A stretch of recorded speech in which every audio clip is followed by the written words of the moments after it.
Hello everyone, thank you for joining me for another episode of Elevate by Eunice Rocks. So today we're going to be speaking about Luigi Mangione, the person that killed Brian Thompson, the CEO of a pharmaceutical company. And why it's important, because it basically delves into two different issues in society. One issue is the fact that the so-called tolerant left having joy and celebratory mood that a CEO of a pharmaceutical healthcare industry is dying. But then another side of the debate is that why is it that in America they have such bad healthcare, especially if you have no money? Okay, I'm from the UK and we have the NHS, and the NHS is not perfect by any means possible. However, healthcare isn't right. It's not a privilege. And in America, healthcare is a privilege. So if, for example, if you have cancer in America and you can't afford it, you're going to die. And I don't think that's correct. So the so-called richest country on the planet should be able to guarantee healthcare to all its people. However, that doesn't mean that you can go around killing CEOs of healthcare industries and the pharmaceutical industries. So let me just show you a video explaining exactly what happened, and I'm going to give you a running commentary of it, and then we're going to watch a couple of clips from Piers Morgan, so make up your own mind. It's around 6:44 a.m. local time on December 4th in New York City. Local authorities receive a call. Gunshots fired outside the Hilton Hotel in Midtown Manhattan. Got a male shot outside of the hotel. No prep description at this time. The CEO of one of the biggest health insurers in the country was just gunned down in the middle of Manhattan in what would later be identified as a targeted hit. A manhunt is underway for the gunman who is at large, but here's what we know so far about the suspect's movement before and after the killing. It's December 4th, around 5 a.m. local time, nearly 2 hours before the shooting, and the suspect is seen outside this hostel on West 103rd Street on the Upper West Side, according to surveillance footage reviewed by local authorities. Police later released these images of the suspect, whom authorities believe is seen flirting with a desk clerk in the hostel lobbies days before the shooting. 6:15 a.m. In this surveillance footage, police sources tell ABC News an individual who appears to be the suspect is seen leaving a subway station just 3 blocks away from where the crime would unfold moments later. These surveillance photos show the suspect at a Starbucks sometime before the shooting. His face is partially covered. The exact time of this sighting has not yet been confirmed.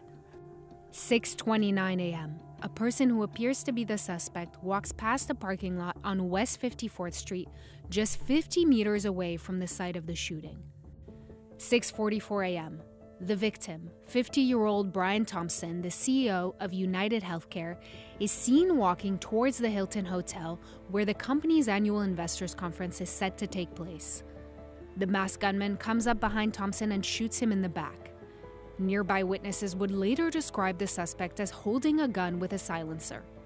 Surveillance footage shows the gunman continuing to shoot Thompson as he walked towards him, stopping to clear a gun jam before firing again.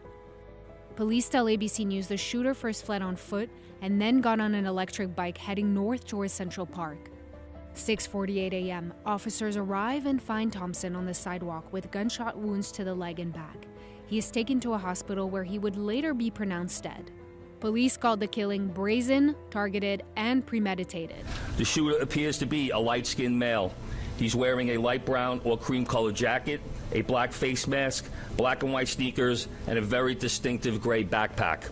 Just before 7 a.m., a person who appears to be the suspect is seen on the Upper West Side riding a bike. He's heading west, away from Central Park. He appears to no longer be carrying a backpack. Police say they are closing in on releasing the name of the suspect, but he remains at large. The bullet casings found at the scene had the words "deny, defend, and depose" written on them. The motive for the deadly attack still remains unknown, police sources tell ABC News. A $10,000 reward is being offered for information regarding the suspect. Okay, so basically what happened is that they've caught him now and they've charged him. And Luigi Mangione is basically a privileged kid. He went to an Ivy School university. I think he went to University of Pennsylvania as well.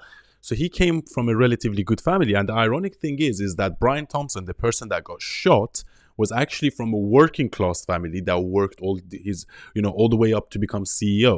So this idea that, we have wealthy people and rich people, the corporate, crony capitalists that hoard all the money and they are so evil, it's just not true.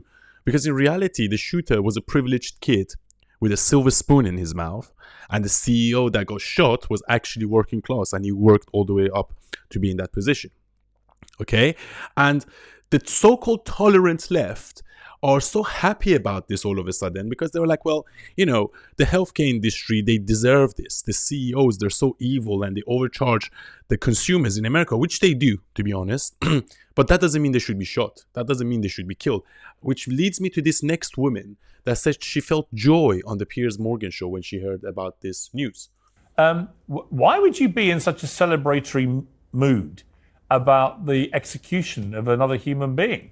Aren't you supposed to be on the caring, sharing left where, you believe in the sanctity of life?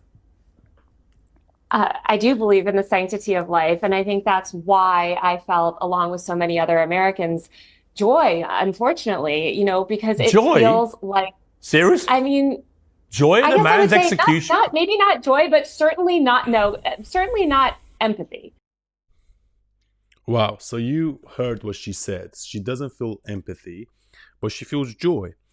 And as I said, I don't agree with the American system.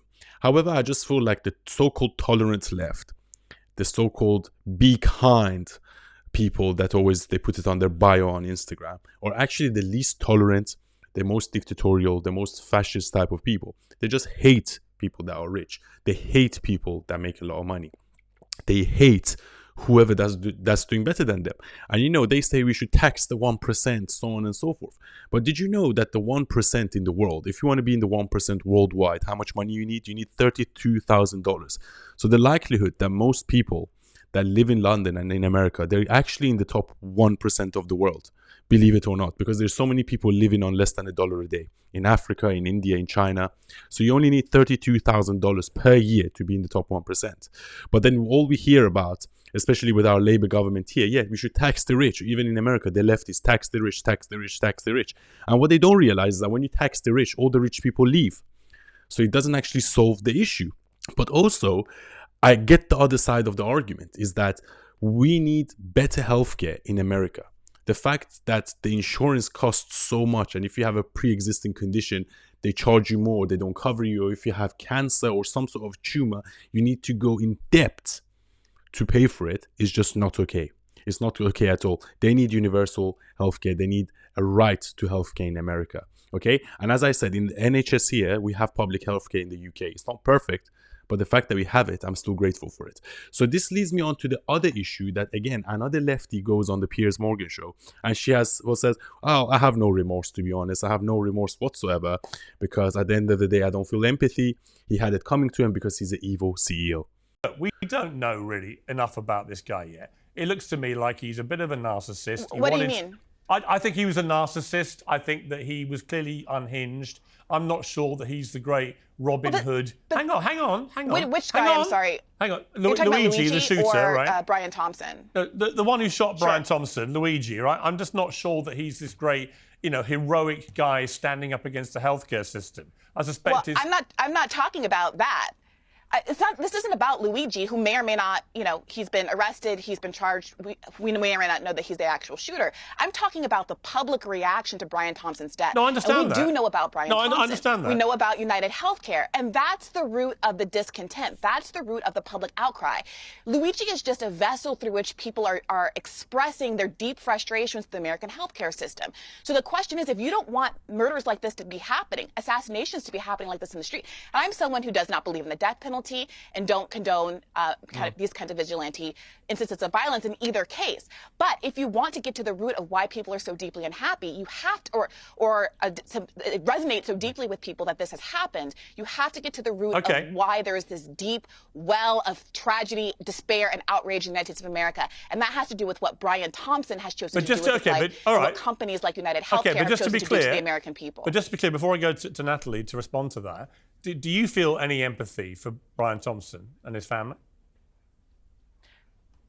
I have infinite empathy for any individual as a person in their personal capacity. As his role as the CEO of United Healthcare, I'm afraid I'm with the overwhelming majority, bipartisan majority of the American people who say, I'm saving my empathy for people who are much more vulnerable, and have caused a lot. Right. Less So to be harm clear, in the you world. don't have any empathy for him after he was executed. I personally don't. Right. Okay. Well, at least you're honest. Oh, wow. Wow.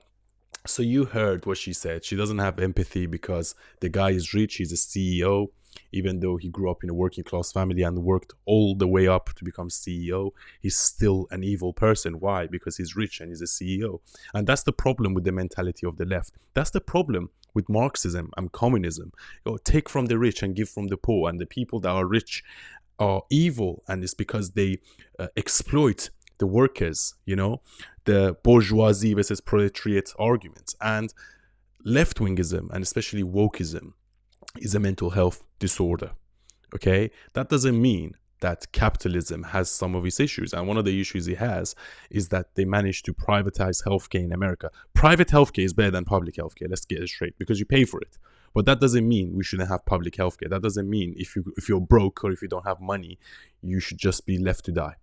Okay, so I think there's a bigger debate to be had here, that we need universal basic healthcare for individuals, no matter what disease they have, whether it is cancer or a tumor or they need a life-saving surgery. They should be allowed to have it. Healthcare is a right, not a privilege. But at the same time, the left have gone mad again. They've shown how kind and tolerant they are, and everything they do is a projection, because they are not kind, they are not tolerant, and they actually wish death on people that they disagree with.